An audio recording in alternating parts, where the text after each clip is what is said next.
It's spicy, zesty, and oh, so refreshing! This drink that seduces people of every nationality with its unique taste is beer. This inexpensive drink has transformed itself with a special taste and cool experience. It's an oasis in the desert that is life. Yes, this is the taste that we all live to crave. Let us drown ourselves in the flavor that has captured people's hearts and taste buds all over the world.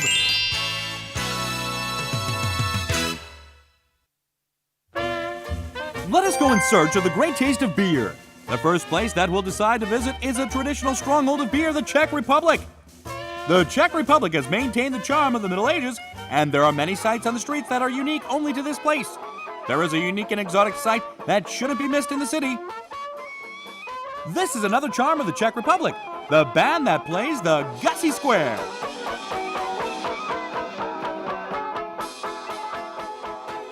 This music, which can be enjoyed by all even without expensive tickets, is popular among the tourists that visit here. This is great. This music has helped me relax. Now, why don't we taste the beer here in earnest? This is the restaurant in downtown Prague. The comical pictures on the walls and ceilings give quite an impression. You can smell the aroma of pungent beer as you enter this lively pub. The reason this place is so famous is because of the fun pictures that adorn its walls. Take a look. These pictures make the beer taste even better. These pictures are really fun. The pictures in this pub represent beer lovers. I didn't drink very much, but I'm so groggy. Hey, cheers! Dear, what are you going to do about the tab? You're going to bankrupt us. Drink up! Everything's on me! The beer of the Czech Republic, which is loved by the world for its great taste, is highly carbonated and lasts a long time. This looks delicious. Right now, there's plenty of fun chatter and great beer here. It's a great time. determined that.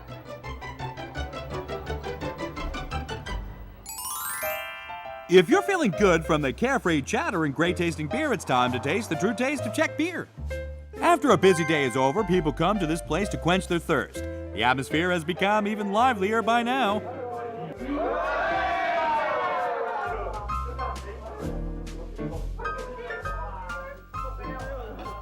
I like beer better than food. Yeah, it's nice to see you. How about a drink?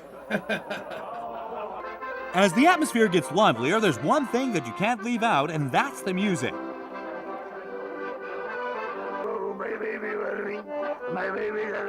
Listening to the spirited accordion, the people are drunk on the music as well as the beer. This place is full of the romance that stirs people's hearts. This is the best. I'm so glad we came here. The atmosphere isn't the only great thing here. There's actually another reason that this pub is so popular. It's this machine that piques people's curiosity. All first-time visitors end up wondering about what it does. What's so interesting? Haven't heard about it. It is fascinating to see it in person. This is a machine that brews beer, and we've caught the owner of the place as he pours the dried barley powder called malt that is at the center of brewing beer into his boiling machine.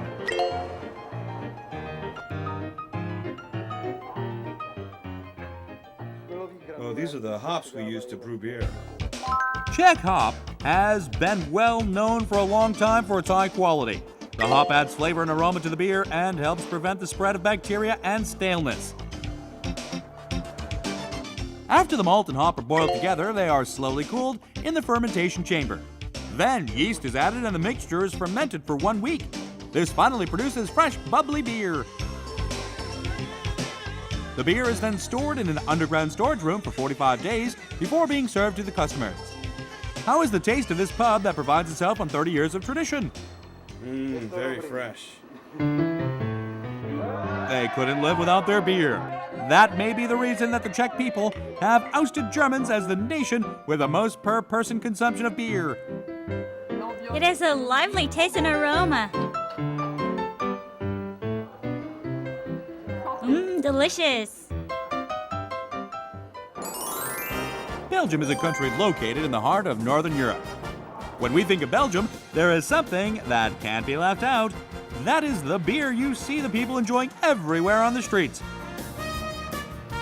Belgians love to drink their beer every day as much as the Czechs.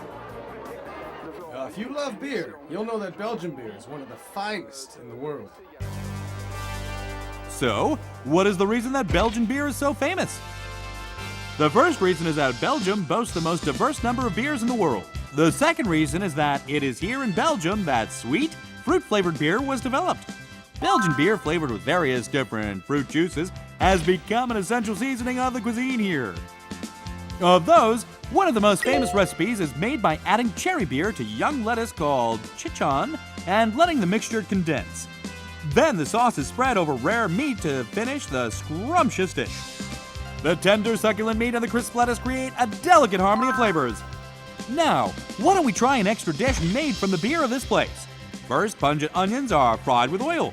Then thick, succulent pieces of beef are added and fried together with the ingredients. At this time, an ingredient that can't be left out is added. This Belgian dark beer is an essential ingredient in the dish. At this point, we are all curious about the taste of the beer being used for cooking. How will the taste differ from Belgian beer? This is sweet. It tastes a lot like sugar water or even honey water. This dark beer, which has low alcohol content, is used often for cooking. Although this isn't brewed specifically for cooking, it's used a lot for that purpose. This is because of its sweet taste. Now, an entire bottle of the dark beer is poured into the pot. Finally, it is seasoned with salt and pepper and boiled for another 2 hours. And voila! A cuisine using dark beer called Pierre de Cosson is finished. The first country that comes to mind when you think of beer is Germany, the country of beer. Because Germany was located in a region with a lot of limestone, it was difficult to find drinking water there. That is why the beer industry of the country is so developed. It wouldn't be an exaggeration to say that they drink beer instead of water here. This is also the reason that the first signs to come into sight here are of the beer hofs.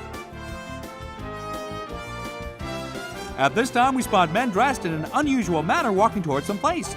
Hello there! Where are you going? You'll find out if you follow us. Come with us. We're going somewhere nice. The place that these men with their instruments are heading is to the Hof in Marion Square called the Hofbrauhaus. This place is one of the most popular spots for tourists visiting Germany. It is the world's largest beer hall and can sit a record 2,000 people at one time. On average, a citizen of the city of Munich drinks about 657 cans of beer each year.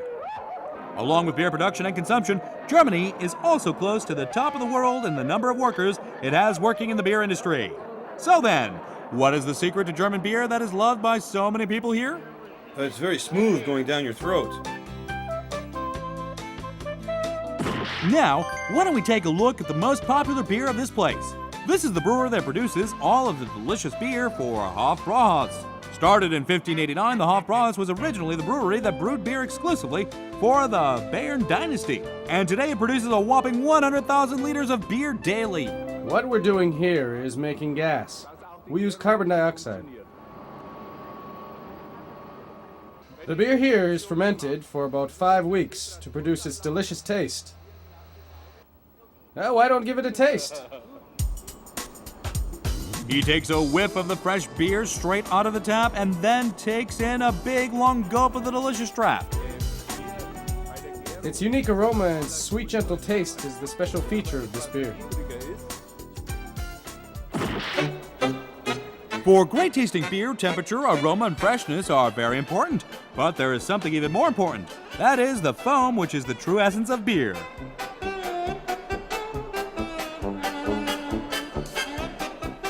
The foam keeps the carbon dioxide of the beer from escaping and helps prevent oxidation. That is why good foam is so important to great tasting beer.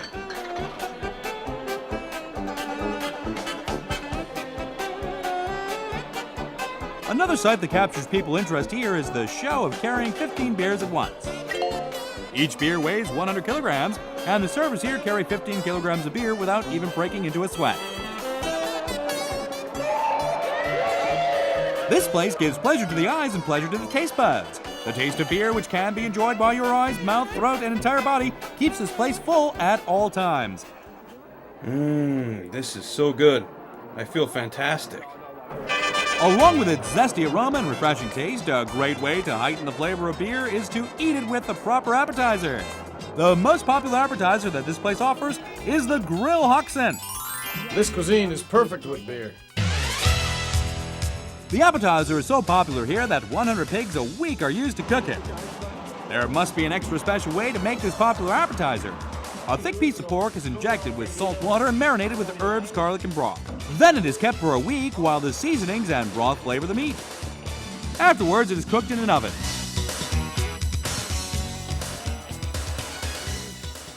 Oh, let's take a look. The meat looks like it's cooked. Now it's time for a very important process. This is beer. Pay attention to what I do with the beer. This is fantastic.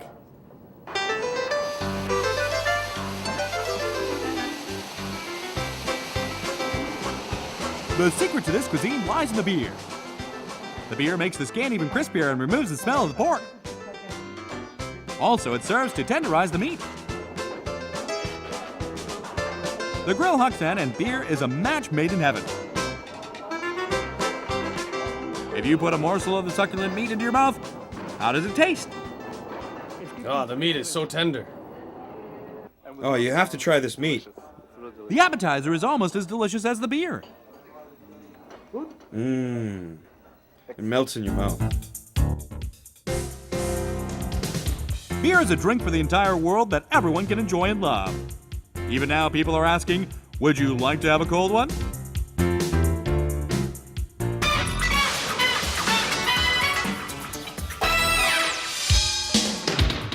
Because of festivals, the joyful world has become a place full of even more joy. Known as the eighth wonder of the world, we'll visit a Banu festival in the Philippines, which shows the history of the rice terrace. We'll also visit the Indonesian Independence Day Festival that has the country celebrating for an entire month. And we'll visit the Lotus Lantern Festival of Thailand, where each lantern holds an earnest wish. Come with us to a place where you'll be able to see and celebrate festivals of the world.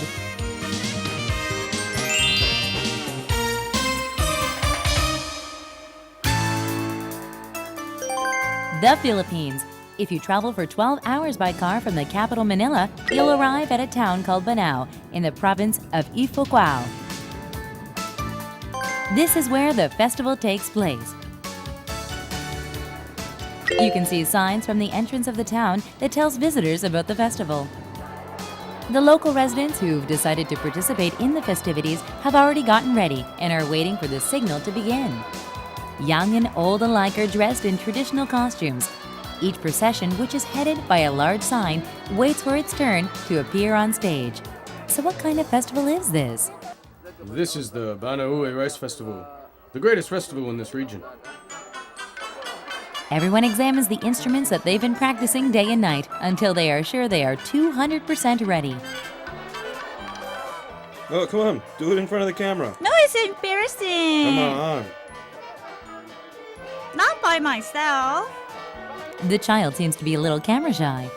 He coaxes his friend, and unlike what his shyness of Maya indicated, the two of them dance quite well.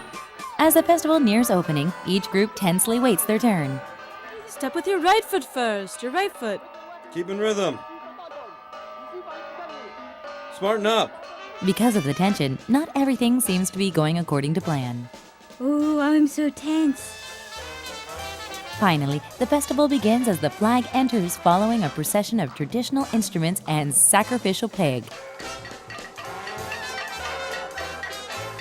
At the center of the festivities is the indigenous tribe of Banao, the Ifugao.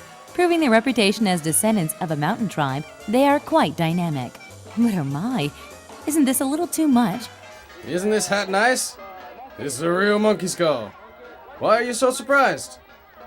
All our ancestors used to make their hats like this. The festival is crowded with onlookers, and tourists have come to this area to view these festivities. The entire place is crowded, even to the roof. The Ifugao, who live in Banao, have been growing rice for 2,000 years. The Banao Rice Festival recreates the culture and traditions that have been passed down since then. There is a special reason that the Ifugao came to the Banao region. For tourists who visit the Philippines, the stepped rice paddies of rice terraces of Banao, which are now called the 8th wonder of the world, is a sight that can't be missed. If you connect together the length of all the rice banks here, they would circle halfway around the earth. The Afuca came to this remote region 2,000 years ago because of tribal warfare and have been forced to cultivate these difficult mountainsides ever since. And they still grow rice by the method that has been handed down through the tradition for dozens of generations.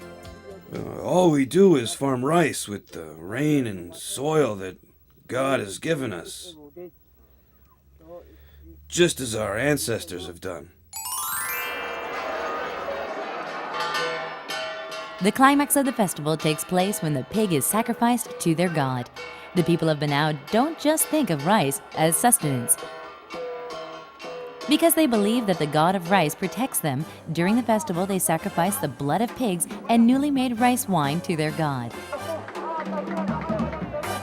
To the eyes of strangers, everything about the festival is fascinating, and the Ifugao people aren't shy to pose for their foreign visitors.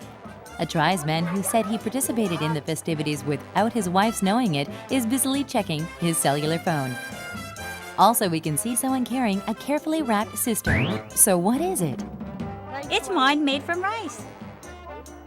Wine made from rice? Curious about the taste, they take a sip of wine. Tastes good. It's very smooth and mild.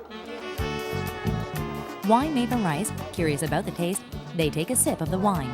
As a region that grows rice, the representative wine here is also made from the grain. How is the wine made not from the fruit, but from the rice? It's good. It doesn't taste like alcohol at all.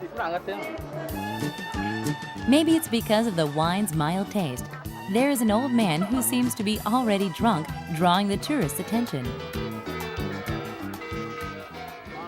My love, please come back to me. A festival is nothing without great food. In one corner, people are busily preparing quite a feast. They are preparing lunch for the festival's participants. We've prepared some pork and some rice. They've prepared 6,000 servings. The rice and pork were cooked in dozens of pots. Even though it's not great food, there's enough for everyone to enjoy. Although it isn't plentiful and there aren't many varieties, there is enough food here for everyone involved in the festival to share in the joy of dining together. Now each serving of the rice and side dish is plated. Because there is so much food, even this process takes all day. There are people who plate the food and others who serve it. They all work together as a team. The rice is delicious because it's from this year's harvest. Eating rice together this year will help us bring in good harvest next year too. The aroma of the food draws people together, from participants to onlookers, and they all wait in line to receive their food. Hey everybody, get in line! We'll start serving the food at 1 o'clock sharp. The bell rings to signal lunch, and the food is served. Let all who've come here to enjoy the food. After the dancing and all the singing, a meal together is the best way to really draw close. After having danced so hard, I'm feeling very hungry. But this food will give me energy to dance again. For an empty stomach seems to be the most delicious kind. Food on an empty stomach seems to be the most delicious kind. Young and old alike seem to be enjoying this simple meal. This is delicious. Food eaten together like this is the best. The Ifugao people have overcome adversity and cultivated rice here through pure sweat and tears. The Banao Rice Festival has shown the courage of these people through their painful history. And this is the true charm of this traditional festival. Indonesia is a vast country that is 8 times wider than Korea, and it is a country rich in natural resources. Here you can see flags hanging here and there, on streets, and children with balloons in their hands.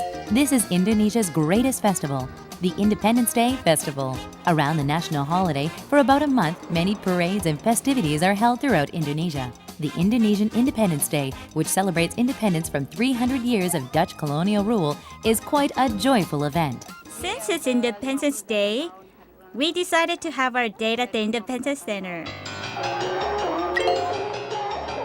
There are many joyful festivities going on around the country. There is also a soccer match being played by Indonesian ladies who love soccer as much as any soccer fanatics. Oh, Jimmy's mom's got the ball. Oh, she missed. As she regrettably misses the goal, almost at that instant, music is played and the women start dancing to the tune, showing off all their hidden talents. Why the dancing in the middle of the soccer field? All right, ladies, show off your stuff and dance. Whoever dances best gets an extra goal. Oh, so this must be the unique rule of this soccer game. As the music ends, some even take off their shoes, and the women focus on the game again. A woman fires a shot from a free shoot that she received because of the opponent's foul, but the goal post decides not to let the ball in. As the women are lost in the fun of their soccer game, the men compete for household items. This is a traditional Indonesian game called penjat, pinning, where the men create a human ladder to try to climb a wood post. On top of the post are all kinds of household items, which will make their wives love them even more. Okay, first team, please get ready. That must be so slippery. Each team creates a human ladder to try to climb the slippery post. The ladder looks quite precarious. The man has almost reached the top. And finally, he starts raining down the prizes on his teammates. No problem. It's not that scary. Yeah, it's really quite fun. It doesn't get any better than this. They say that the nights of Thailand are even more beautiful than the days of other countries. Of course, this isn't always true. But on nights when the Lotus Lantern Festival is held, the Lotus Lantern Festival is one of Thailand's greatest festivals and is celebrated wherever there is water. The Lotus Lantern Festival varies depending on each region, but the meaning of the festival is the same everywhere. We pray to the spirits of the river and ask that they take our sins far, far away. As the night deepens, the festival gets underway in earnest. There is a candle and lantern in each lotus leaf-shaped plate, and everything is made to float on water. On the day that the Lotus Lantern Festival is held, the rivers of Thailand become covered in red glow. The people pray that all the sins they've committed so far, knowingly and unknowingly, will leave them with their floating lanterns. The Lotus Lantern Festival is a tradition that's been handed down for a long time. They're going to release that large Lotus Lantern first. Finally, the fireworks signaling the beginning of the festival go off. Now all of our sins will disappear. As the lanterns carry their sins far away, the people believe that blessings will come closer to them. On this day, the people's faith is such that the red lanterns are not only floated on the rivers, but on hotel swimming pools as well. They say to truly understand a country's culture and history, you must visit its festivals. These festivals are not simply places for dancing, drinking, and making merry, but they act as bridges to the people's heritage and the past. Even now, there is a festival being celebrated somewhere in the world.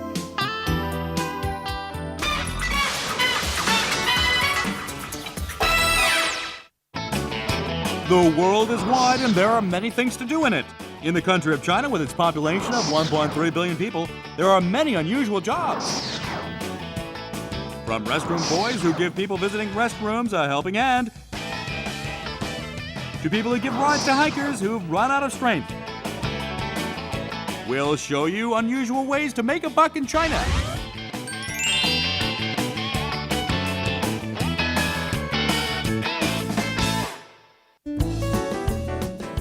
When you wake up, the first thing on your mind is usually, how am I going to make my living today? This is no different in China. This is a small village on the outskirts of Beijing.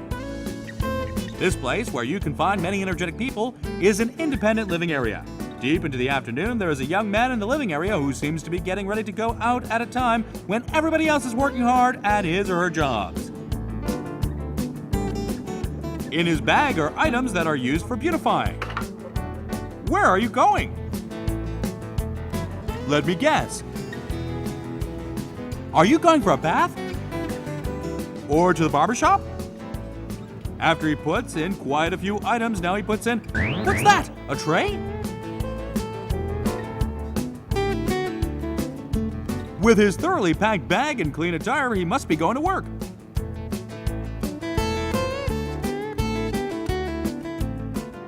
So, where are you going with your bag? How are you doing these days? Are you making good money? Hey, yeah, of course I'm making good money. So, he was going to work. But where could he be working this late in the afternoon and with all those items in his bag? This young man seems to be heading to work, so what kind of work does he do? Wait, hold on, isn't this a restroom? Then is this where you work? This is my workplace. I'm a restroom boy. For a restroom boy for whom the restaurant is a workplace, more than anything else, cleanliness is essential. He rubs and scrubs until everything shines and sprays air freshener for a refreshing scent. He is engrossed in cleaning this restroom with uncommon passion and skill. The restroom that he works in is in the local bar. The restroom is a refuge for people who come to the bar to drink so that they can freshen up and change their moods. This is why he cleans the restroom with exceptional fervor. So what is the function of the bill that you can see placed between all the articles? I don't get paid separately. I rely on tips entirely for my income. Of course, tipping isn't required, so I found that leaving a bill here like this reminds people to tip. It's my little method. After renting the restroom for customers, all that's left to do is wait. Finally, as a customer arrives, he gets up alertly and greets him. With habitual quickness, he brings out the liquid soap and massages the customer as he's washing up. His massaging skills have been practiced for many years, and they are as good as that of any professional masseuse. He ends the service by handing the customer a clean towel. But all his work is for naught. The customer only repays him with a friendly handshake. What do you do in these cases? There's nothing I can do. At first, customers that didn't tip almost made me cry. But now I'm fine with it. His displeasure can only last a moment as he gets up to greet another customer. He dusts the customer's clothing and massages the customer's tense shoulders. Also, he works hard to make the customer feel good with a stream of compliments and pleasant chatter, telling the customer that he's handsome and wishing that he makes a lot of money. All of his hard work pays off. The customer, satisfied by the short yet excellent service, opens his wallet and hands him a tip. It's difficult to make money. This is the precious tip. There's no better reward than this. The restroom boy makes an income of the equivalent of $8.50 a day. Now it's off to our next location. After 43 hours on the road, since departing from Beijing, crossing the rivers and mountains, we arrive at a place called Qingdao.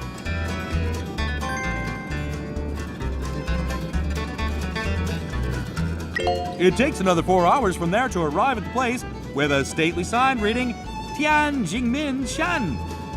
This place, which can be seen only after a long uphill ride in a car, is known as one of the 4 great Buddhist mountains in China. The Yimeishan mountain is surrounded by green peaks and mysterious white clouds. There are many people who have come to this mountain that is known as one of the greatest mountains under the sky. Of those, there are people who have caught our attention more than other people here. They're the men that are carrying unusual objects. Now, what on earth can these objects be used for? If you take a look around, you'll find out in a minute. Why don't you see for yourself? All of a sudden, the men start running up the mountain hurriedly. By the look of things, they could be emergency rescue workers. Hey, can you tell us what you do?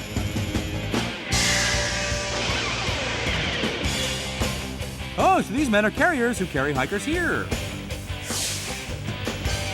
We transport people to areas of the mountain that can't be reached by car. This chair is a device that the carriers use to carry their customers up and down the mountains. Although it's made of dried bamboo to reduce its weight, it still weighs a hefty 5 to 10 kilograms. At first glance, it can look a little shabby, but it has everything it needs for the customer to have a comfortable journey. It has a woven back to absorb the customer's sweat, along with a comfortable headrest and even a footrest. Although to our eyes this job may seem a bit strange, you can easily see carriers in any famous mountain in China. Oh, they wanted to see. Well, without us, people who are weak could never view the mountains. That's right. Why hike up when you can go up the mountain in comfort? I'm gonna try this. There are about 1,000 carriers who work in Yimeishan Mountain, and each carrier here belongs to a transport company. They get paid based on the amount of work they do onto a salary from the company. The carriers wait eagerly for customers to show in locations where the mountain is steep, and when a prospective customer arrives, they spring into action. Because they are paid by the number of customers they carry, this kind of alertness is essential. For people who don't enjoy walking, the carriers are like an oasis in a dry desert. 2 carriers form a team to carry the customers up the mountainside. Because the person in the rear has the bulk of the weight on him, it is an unspoken rule amongst the carriers that the more experienced carrier take up the front of the carriage. But the fact that the hiking course is made up of stairs offers some amount of consolation for the carrier in the back. It's much more difficult if you go slowly. It's better to go slightly faster. Yeah, I'm on a carriage right now. I was so tired. Every path up the mountain has a team of carriers. My course is at the final leg to the summit. The courses that these teams service usually take about 40 minutes to an hour to climb. You don't know how comfortable it is until you've tried it. It's 50 kilometers from the bottom of Yimeishan Mountain to the top of the summit, and amongst the course that these carrier teams service, there are some that are even 3 hours long. This is a rest area near the summit. Take a look at some of these teas. These are homegrown. Give it a smell. Another joy of visiting these mountains is looking at the rest area and smelling the fragrant aroma of the tea here. There's nothing better for people who've just climbed the steep mountains than quenching their thirst with a drink. The aromatic tea is perfect for this. How is the tea? It's very good.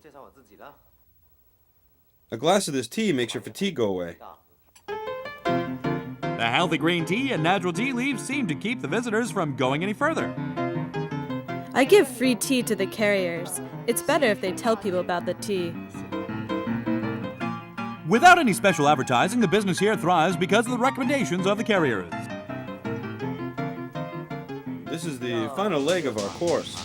It's the most difficult and steep. You look very tired. Are you going to be all right? You don't have to worry about me.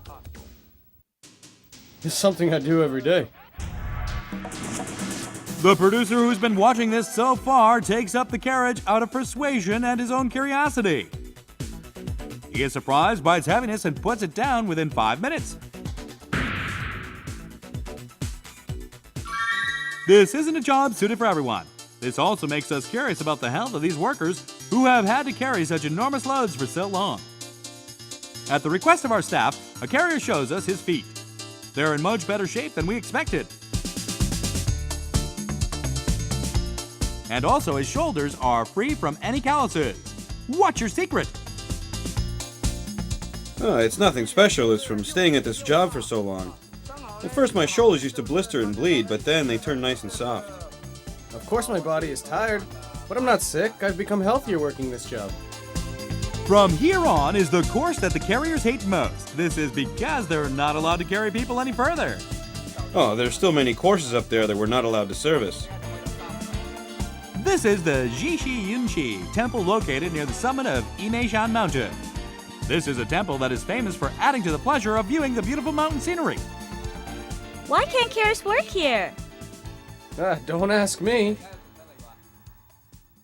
Well, why don't you just take a look over there? That's it! The answer was in the cable cars that can be seen carrying people up to the summit. That's the course for climbing this mountain. You take the carrier's carriages up to the near the summit and then take the speedy cable car up to the very top. Now, it's time to call it a day and go back down the mountain. The carriers who receive as much money as the distance they've traveled receive their pay at the end of the day. They make an equivalent of $3.50 to $18 a day. But this doesn't seem like fair compensation for their sweat-filled labor. I've only earned $3.50. No matter how difficult it is, this makes it worthwhile. Today's income is fairly decent. This is the way the carriers of China, for whom the mountains are a place of business, make their living. No job is too lowly, and there is nothing that can't be done for a buck. It is the sweat of hard work that has seeped into the lives of the laborers of China. And it is these people who are the true power that lead the entire population of China, 1.3 billion strong. Even today, they are hard at work, perspiring at their jobs, which contain the essence of what it truly means to be human.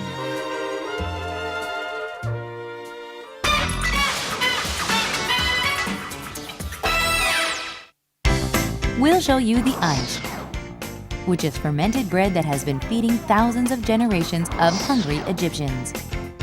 We'll also show you bread which puts a smile on Moroccan faces. The representative bread of Morocco, called the bagrir, and the bread called hops, which is baked in a traditional Moroccan oven. With its inexpensive prices and delightful taste, let us fill you with the story of Arabic bread.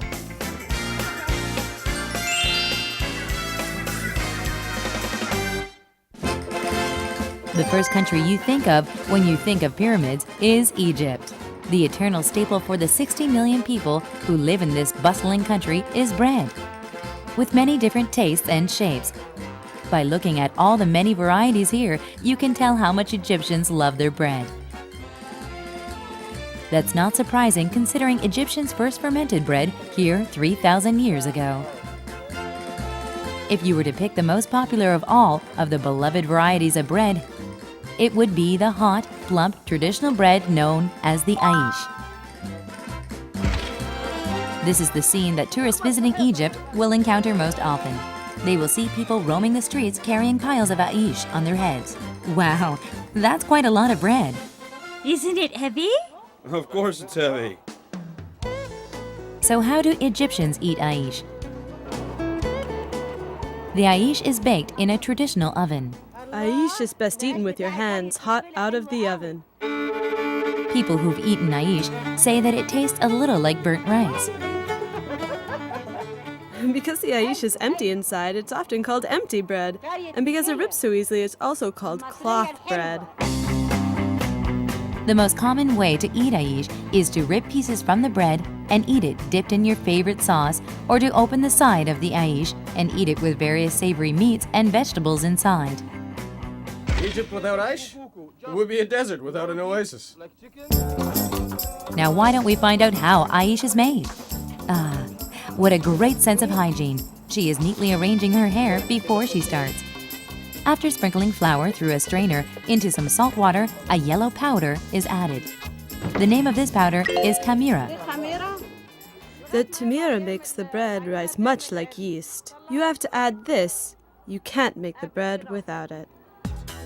After the essential tamira is added, the dough is mixed together and kneaded thoroughly. Then, after the bread is formed into a round shape of the proper size, it is placed on a frame.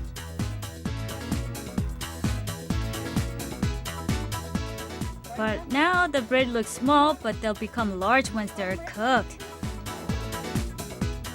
You'll be surprised when you see them rise.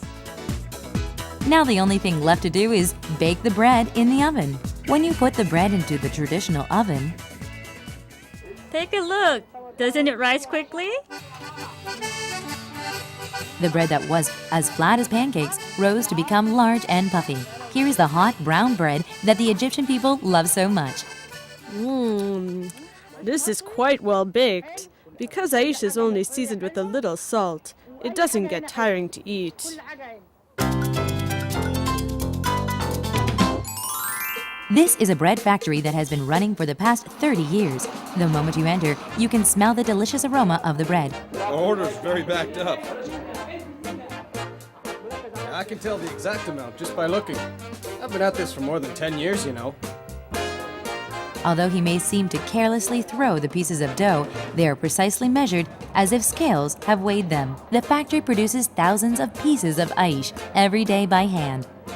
Even though the temperatures in Egypt can rise up to 40 degrees Celsius, it is normal for the workers here to cook the bread in the hot oven bathed in sweat. The work looks quite difficult, but the man quenches his thirst with a glass of water and forgets the heat, if only for a moment. Although it's hot and tiring, a glass of water will make everything all right. This stomach is from drinking so much water. The hot aish quickly disappear as soon as they are put out in the market. You can buy 10 aish with the equivalent of 30 cents, and if you're lucky, you can even get 20 for that money. Although the people here don't mind other items becoming more expensive, because aish is the staple of the diet here, people strongly oppose its price being raised. No matter what, aish is the favorite food of Egyptians. You can find aish everywhere. Egypt couldn't go on without it.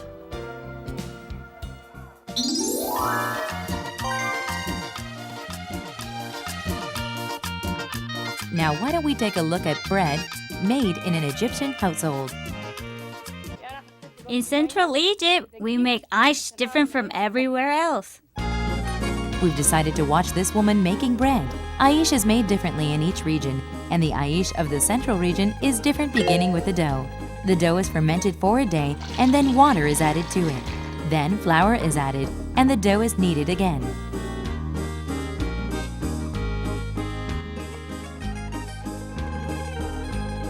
Now, what are these objects stacked in the corner? What are these objects used for? We spread the dough on this disc. Along with the round discs, there is some kind of powder next to her. Now, what is this? Wheat husk. Spread on the stone discs. The wheat bran helps keep the bread from burning and also helps with digestion. After the stone discs have been prepared, large chunks of the dough are placed on the stone discs. This aish also differs from other aish in the fact that tamira isn't used to raise the dough. Instead, the dough is dried and fermented in the sun for 3 to 4 hours. Now, all that there is to be done is the dough will be baked in a preheated oven. The mouth of the oven is closed. The heat cooks the dough from the bottom and the top, drying the dough as it cooks it, completing the bread called aish sham.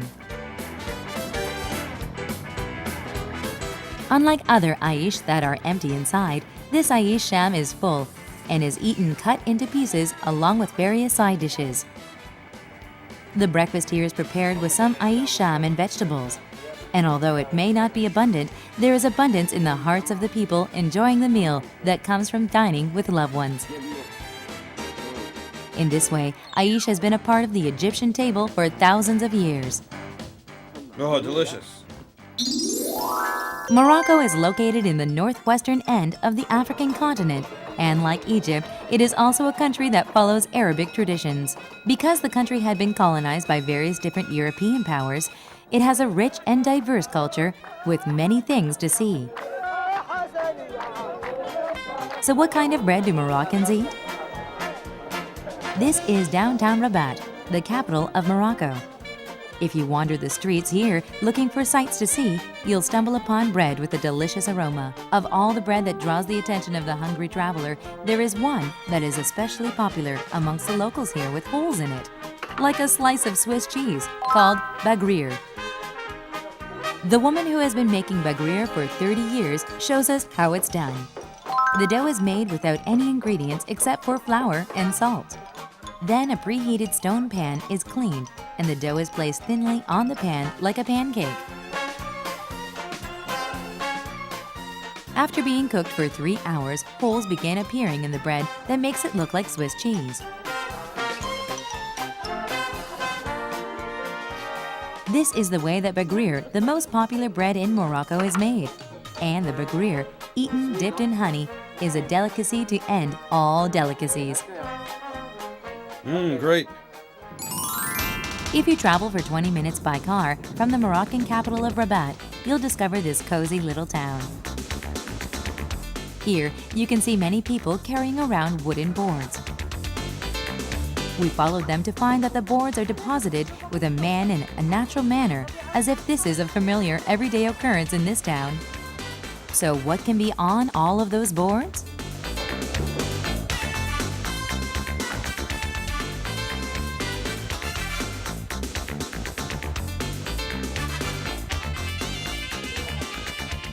Taking a peek underneath the cloth reveals that it was dough. This is the dough that was left here. I bake it in this oven.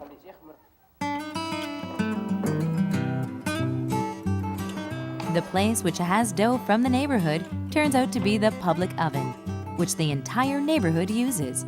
Looking at the baking bread, we can see that they're all similarly shaped. So what kind of bread can all of these people be eating?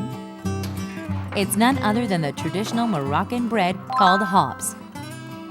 There aren't that many families here with their own oven. That's why people bring their dough here. You can also see a woman carrying some special-looking dough. This is pizza dough. We're going to bake it in the public oven.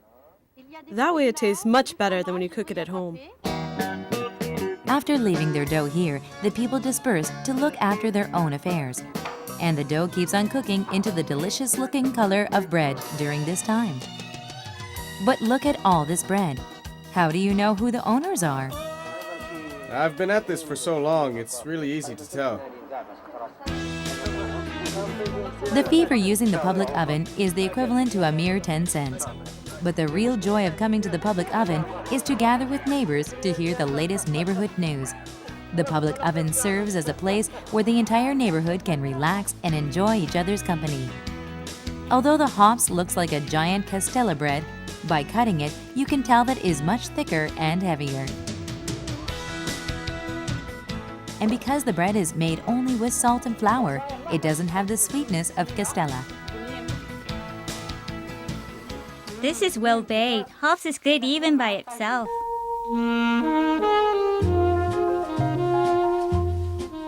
The bread that has been baked here for thousands of years not only acts as a link between generations, but also acts as a link between neighbors and friends.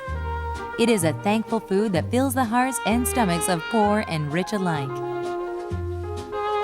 And somewhere out there, even now, the story of bread still continues.